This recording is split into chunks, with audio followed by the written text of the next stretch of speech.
Feminism. Now, the advocacy of women's rights on the grounds of political, social, and economic equality to men. Nazi. A member of the National Socialist German Workers' Union. Who can play at that game, sweet cheeks? But what is the definition of the National Socialist German Workers' Union? Here, I'll give it to you. A far-right, totalitarian, authoritarian, racist, xenophobic, anti-Semitic political party in Germany that formed in 1919, that gained political power in 1933, that has its roots in fascism and strongly believes in a militarized populace and territorial expansion through conquest, best known for perpetuating one of the most horrific acts of genocide in history, the Holocaust, in which 6 million Jews and 6 million other groups of assorted Unterschmensk were systematically exterminated. This is a clever bait and switch that many anti-feminists have used for years, but nobody seems to call out the inherent flaw in. The feminist is defining the word feminism, the ideology, not the word feminist, which is someone who believes in the principles of feminism. By defining the word Nazi, they don't have to define Nazism. This bit of sophistry allows their fans to think that the point has been debunked.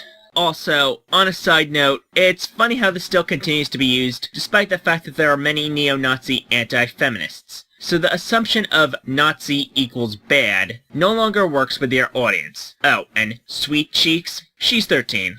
Oftentimes when people, especially people my age, hear the word feminist, they think of it as the belief that women are superior to men. Now surely a bright young thing like you must have some idea where they could be getting that opinion. Could it possibly be all the feminists that think women are better than men, perhaps? You mean the 20 or 30 random nut jobs you found on Tumblr that nobody knows or cares about until they can be used as tools of outrage? Or the fact that many people like Anita Sarkeesian are often quoted out of context in order to make her look like a militant feminist? But as you can tell by the definition of this word, that's clearly not true. Absolutely. Nazis just work towards workers' rights. And National Socialism. Ironic once again, given that a portion of your audience are members of the alt-right. Some people don't want to be labeled as feminists because they think that it's a bad thing. If there's one thing I hate, it's hypocrites. If there's one thing feminists are consistent with, it's hypocrisy. You mean like how they mock people for wanting to listen and believe when they tell you their experiences, and are hyper-skeptical to the point of denialism when a woman says she's been raped, yet will happily listen and believe an accusation pulled out of thin air that two people they had beef with doxed them, and how they claim to be for free speech anywhere and everywhere, under all circumstances, yet make excuses when someone gets criticized, or believe that their opponents are a hive mind while saying that they're all individual freethinkers and have zero influence over their audience. Oh, wait, that's anti-feminists. But most of the people who don't want to be labeled as feminists do believe in gender equality. We came perilously close to a non sequitur there. There's pretty much nothing left in the feminist movement to do with gender equality. It's a campaign to end what can be described as first world problems, that are frankly nothing more than mild inconveniences. Sexual assault is a first world problem. Rapists being able to sue for joint custody is a first world problem. Rape apologetics is a first world problem. Women's bodily integrity is a first world problem. But yeah, let's focus on the more serious issues, like video games being criticized, or a Ghostbusters remake with all women in it, or how men are oppressed because of the friend zone. If you know me at all, you know that I'm very open about my opinions. Oh, not like every other feminist then. You really stand out from your peers. Because all feminists are the same, am I right? We're all a hive mind, yet we can't agree on anything. Yet, you guys are such independent free thinkers that you totally didn't turn on Dusty Smith when he called your asses out. You totally didn't turn on Thunderfoot when he called out Milo. Oh, and you absolutely didn't mass downvote Jacqueline Glenn's response to Hunter Avalone. I never shy away from expressing my mind about controversial topics, and that's why I'm making this video, to express my opinion on feminism. So progressive, so independent. It's a nice house you've got there. I wonder which one of your parents worked their arse off to pay for it. Also, could you be a dear and speak a little more clearly? It sounds like your tongue is too big for your mouth. Which is quite impressive considering feminists have really big mouths. She's 13. Are you expecting a 13-year-old to live on her own? Oh, and nice ad hominem. You say you argue with logic and reason, but apparently your idea of logic and reason is that she's wrong because you don't like the way she talks. When I hear this word, the first thing that comes to my mind is fighting. Yeah, resorting to violence. Sounds about right.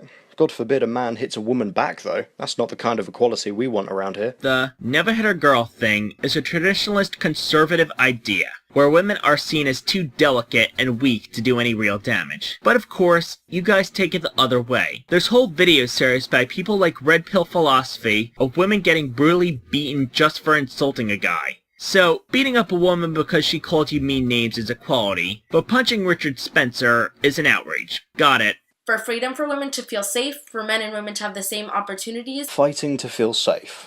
What don't you feel safe about, Pumpkin? Do you get cyberbullied? Poor Petal. I'd give you a hug, but that's rape now. And I agree, it should all be based on skill, so we should rescind all female-only scholarships. We should stop giving women advantages over men in STEM fields to fill quotas. Dish out equal prison sentences. Equalise custody arrangements. You go, girl. You make this happen in the name of equality. Or you could just wise up and realise how easy women have it in the Western world. The reason why there are women-only scholarships and affirmative action is the same reason in Mario Kart they gave the first place player banana peels and the last place player blue shells and the Starman. I already explained how sexual assault is dismissed as the woman line. There are also hiring biases, even if they're not allowed to say, we're not hiring you because you're a woman. And it's funny how you dismiss cyberbullying, yet made a big stink about it when Shoe-on-Head's fan struck back after you made a video about her parody character. It's only bad when it happens to anti-feminists, right? Feminists need to grow a thicker skin, but anti-feminists are being censored when they get dogpiled, right? To be able to express themselves freely. That is what you were doing right now, you moron. Until you sent your army of thousands of angry men to dogpile her video with lewd comments. But I guess it's just the internet, right? So then, Gamergate should never have happened. To stop double standards. Really? You want to talk to us about double standards? Yeah, I guess if anyone would know about double standards, it's anti-feminists. Feminists need 50,000 sources for everything, and then the goalposts will be moved and 50,000 more sources are demanded. Wash, rinse, repeat. Yet an anti-feminist word is seen as always true by virtue of being true because it was said by an anti-feminist. Your arguments are basically, everything is perfect, and all quality has been achieved. Here, look at this A Voice for Men article that explains why. Oh, and check out this InfoWars article too, while you're at it. Or how about the fact that one of your own can accuse people of doxing with zero evidence, and you believe it as fact, because it suits your narrative. Yet, you play internet defense attorney for any man accused of rape. Lots of men are oblivious to the issue of catcalling. That's interesting. If men are oblivious to it, then who's doing the catcalling? Are the women? Small dogs? I don't think you have much of a handle on this. Way to be disingenuous. You know she was saying that men think catcalling is no big deal. Picture this. A group of 13-year-old girls hanging out in the city having a fun day when all of a sudden an older man comes up to them and hits on them. Alright, let's imagine this example for a second.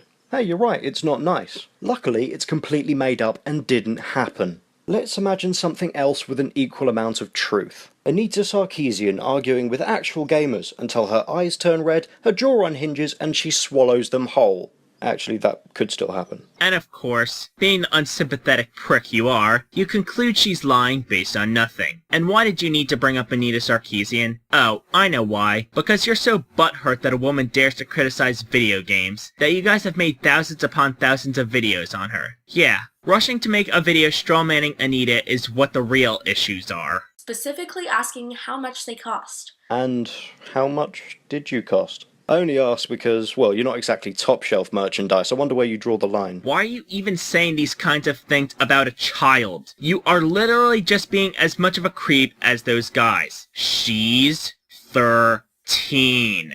Sounds terrible, right? Like it would never happen?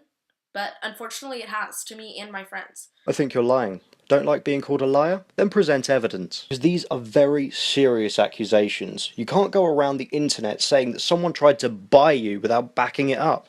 I highly doubt you've ever been catcalled. That is not the face of somebody who gets catcalled. So, because she didn't think to record everything on a cell phone, or take photographic evidence, she's automatically a liar. You see, this is what I mean about playing defense attorney for every man accused of sexual misconduct by a woman. Because the truth is, you want to be able to treat women like a piece of meat without so much as a tiny shred of criticism for it. If you want to see a group of people with wafer-thin skin, how about the straight white male? everything to the straight white male is about the straight white male, as in, how does this affect me? It's funny how you guys say you care about men's rights, yet an unarmed black man being murdered by police is no sweat off your ass. The only time you care about a black man is when it's someone like Bill Cosby, because somehow all those women are just looking for money, right? Straight white males have a whole genre on YouTube dedicated to bashing anyone that questions them. You're part of that genre. It's called Antifeminism. And it's about attacking everyone not kissing your ass 24/7. Oh, and once again, you are making these comments about a 13-year-old girl. You're just as bad, if not worse, than the atheist gamer right now. Some people might say that this was our fault, that what we were wearing or how we were acting provoked this man. Yeah, some people may say that. They're called cunts, and they're generally not in positions of power, unless, say, they're a religious figure. I'm going to skip this part. It's all anecdotal, and frankly I'm getting quite tired of the vacant expression in her eyes. That look that implies her brain stopped working as soon as it saw the URL for Tumblr for the first time. For the tiniest split second, you looked like you might be showing the smallest crumb of humanity, but then you decide to run the other direction and go back to attacking her looks as your argument, which is typical of anti-feminists. Now to debunk your point that what are you wearing isn't a factor, I'm going to link a few examples of victim blaming that happened by people in power. These are all from this century in the first world. Most are within the past few years. That's not even getting into all the rape apologetics people are doing for Brock Turner. There are anti-feminists who say, oh, but the poor boy's life was ruined. The media is also a huge reason for discrimination. Women are portrayed in a sexual way to sell almost anything, from food to clothes to magazines and so much more. So are men. And who does this? Men. It's men who run these companies that use sexuality to sell products. However, this is far more prevalent with women. A far more common occurrence is for something marketed towards women to be about how to be more appealing to men, rather than just men as eye candy. But you only brought this up to derail conversation on female objectification. They're constantly being objectified. Well, that's a big word. Did you need to look that word up in the dictionary? And things like this teach the next generation of young men that it's okay to sexualize and objectify us, which it obviously isn't. Yeah, agreed. All sexualization of women should stop.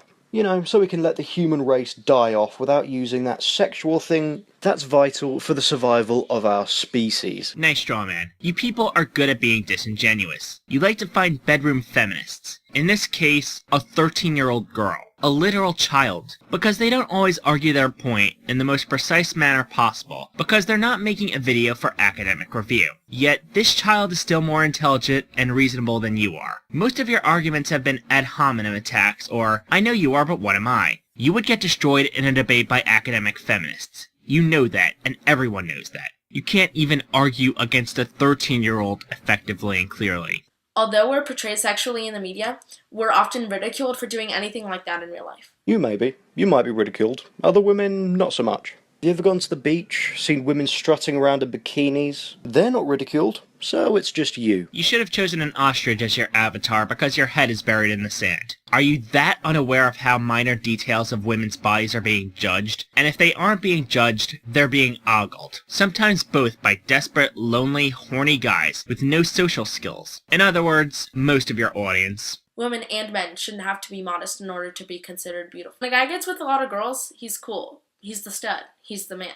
However, when a woman does the same exact thing, she's looked down upon and called a slut or a whore. Imagine a key that opens all locks. That's a master key. Now imagine a lock that gets opened by all keys. That's just a really shit lock. Seriously though, even guys don't like those guys. The only guys that like those guys are those guys. The key and lock analogy is about as biologically sound as farting on a rubber ducky bringing you good luck crop production every year. And it's that patriarchal bullshit that's been done for centuries, even millennia, to say that women should be pure and chaste, virginal and innocent on their wedding day. A woman who's never been kissed is valued, while a man who is a virgin or, God forbid, never been kissed is seen as a pathetic loser. After all, there's a reason why you call women sluts and men virgins as synonym for loser. Don't ever claim to be an egalitarian. You are about as egalitarian as those right-wing Southern Baptist preachers. Why is it that men can embrace their sexuality and be praised for their sexual conquest, while women do the same thing and are judged relentlessly?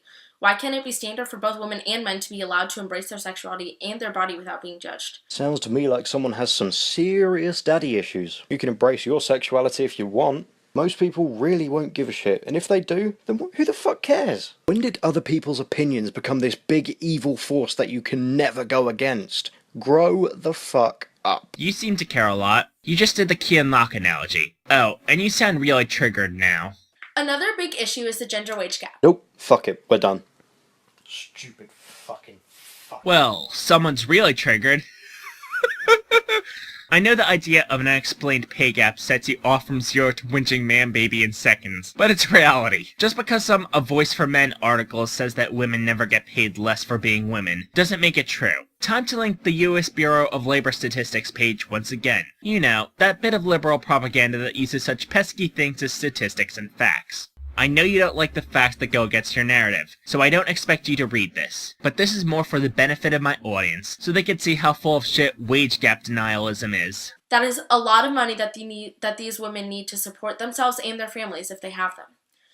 Some people say that women don't make as much because they don't work as hard, but that's completely false. They just aren't given the opportunity to be promoted to higher and more important level jobs. Nice straw man. And who exactly is people? What does he have to do with this? So basically you're upset that your weekend job making coffee isn't going to lead you to becoming one of the directors of Starbucks. Well, I hate to break it to you, but the big decision makers of those companies are graduates. There's nothing stopping you from going to school, college, university and studying the fields that men traditionally study. You can then follow that path and earn as much as any man. Why aren't you doing that now? You have your whole life ahead of you. Why not plan for that future? Taking all bets that she'll end up as a women's study major. Place your bets now. There might not be laws banning women from college, but the discrimination is still there. Men are favored over women, but other reasons are given officially. And of course, there's the whole societal thing that women shouldn't focus on education and career, but becoming a housewife and taking care of the kids. Don't get me wrong, if a woman voluntarily wants to be a housewife, more power to her. But that shouldn't be the default occupation for women. What about men who want to be house husbands? Society sees them as lesser men. Oh, look, I just did a what about the men's better than you did, because I actually kept it as part of the discussion. And it isn't because they aren't qualified. Women make up 57% of college graduates. It's just simply because they aren't given the opportunity. You do realise that being a college graduate isn't a qualification in itself, right? You can't take your degree in gender studies and become a mechanical engineer. It requires very specific skills. Skills that the vast majority of people lack, which is why it pays so well. I'm going to leave a breakdown that shows what college courses are followed by what genders. It shows men more often go into business, finance, markets, science, engineering and politics, while women traditionally go into fields like healthcare, early childhood education, liberal arts, nursing, jobs that don't traditionally pay that well. The numbers are there, you just need to look at them. But it doesn't go into the why. Why is it that women aren't going for higher education? Why is it that women are discouraged from STEM? Things don't happen in a vacuum. One argument against the wage gap by anti-feminists is women's choice, which is done as a dismissal. But the key to look at it is why those choices are made and what leads to them. Women's choices, of course, only accounts for a portion of the wage gap, as there still is an unexplained portion that ranges from 82 cents to 94.5 cents. Basically, the Satiritician is one of those guys who is the embodiment of every stereotype of anti-feminists out there. He targets bedroom feminists, makes piss-poor arguments, relies mostly on insults and logical fallacies to make his points, and attacks children. He's basically an even less competent version of Undoomed, if you can imagine that. Until next time, I'm Danny Quartz. Thank you all for watching.